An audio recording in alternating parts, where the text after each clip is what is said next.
ಜೀವನ ಎಷ್ಟು ವಿಚಿತ್ರ ಅಲ್ವಾ. ಕೊಟ್ಟಿದ್ದಾನೆ ಒಂದು ಬದುಕು ಮೇಲಿರೋನು, ಕಟ್ಕೊಳ್ಳೋದು ನಮ್ಮ ಜವಾಬ್ದಾರಿ. ಆದರೆ ಈ ಕ್ಷಣಕ್ಕೆ ಜೀವನ ಚಂದ ಅನಿಸೋದು, ಇನ್ನೊಂದು ಕ್ಷಣಕ್ಕೆ ಯಾಕೆ ಬೇಕು ಅನಿಸುತ್ತೆ. ಒಂದು ಕ್ಷಣಕ್ಕೆ ಎಲ್ಲ ಸರಿನೇ ಆಗ್ತಿದೆ ಅನಿಸೋದು, ಮತ್ತೊಂದು ಕ್ಷಣಕ್ಕೆ ಯಾಕೆ ಈ ಥರ ಆಗ್ತಿದೆ ಅನಿಸುತ್ತೆ. ಜೀವನವನ್ನು ನಾವೆಷ್ಟು ಡೀಪಾಗಿ ನೋಡಿದ್ರು ಅದು ಮಣ್ಣು ಅಗಿಯೋ ಥರ ಅನ್ಸೋಕ್ಕೆ ಶುರು ಆಗುತ್ತೆ. ಅದು ಮುಗಿಯಲ್ಲ, ನಾವು ಡೀಪಾಗಿ ನೋಡೋದು ನಿಲ್ಲಿಸ್ಬೇಕಷ್ಟೆ.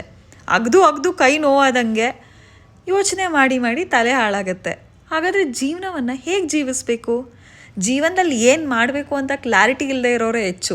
ಏನು ಮಾಡ್ತಿದ್ರು ಅದರಲ್ಲಿ ತೃಪ್ತಿ ಇಲ್ಲದೆ ಇರೋರು ಇನ್ನೂ ಹೆಚ್ಚು. ಮಾಡಿದ್ರಲ್ಲಿ ಮನಸ್ಸಿನ ನೆಮ್ಮದಿ ಹುಡ್ಕೋರು ಅಲ್ಲೋ ಇಲ್ಲೋ 2-3 ಜನ ಸಿಗ್ತಾರೆ. ಏನೇನೋ ಹುಡುಕ್ತಾನೇ ಇರ್ತೀವಿ ಯಾವಾಗಲೂ. ಯಾರನ್ನ ಜಾಸ್ತಿ ಇಷ್ಟಪಡ್ತೀವೋ ಅವರಿಂದನೇ ನೋವು ತಿಂತೀವಿ. ಬದುಕು ಎಷ್ಟು ಪೆಟ್ಟು ಕೊಡುತ್ತೋ ಅಷ್ಟಕ್ಕೂ ಹತ್ತು ಸಾಕಾಗಿ ಆಗ್ತಿಲ್ಲ ದೇವರೇ ಸಾಕು ಅನ್ನೋರೇ ಹೆಚ್ಚು ನಾವು.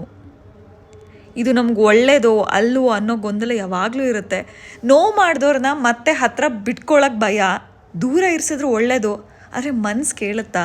ಅದಕ್ಕೆ ಇನ್ನೂ ಉತ್ತರ ಸಿಗೋದೇ ಇಲ್ಲ ಎಷ್ಟೊಂದು ಜನಕ್ಕೆ. ಒಬ್ಬೊಬ್ರಿಗಿದು 20ಕ್ಕೆ ಅರ್ಥ ಆಗೋದು, ಇನ್ನೊಬ್ಬರಿಗೆ 30ಕ್ಕೆ. ಲಕ್ಕಿನೋ ಅನ್ಲಕ್ಕಿನೋ ಒಬ್ಬೊಬ್ರಿಗೆ ಗೊತ್ತಾದರೂ ಅರ್ಥ ಮಾಡ್ಕೊಳ್ಳೋ ಗೋಜಿಗೆ ಹೋಗಲ್ಲ.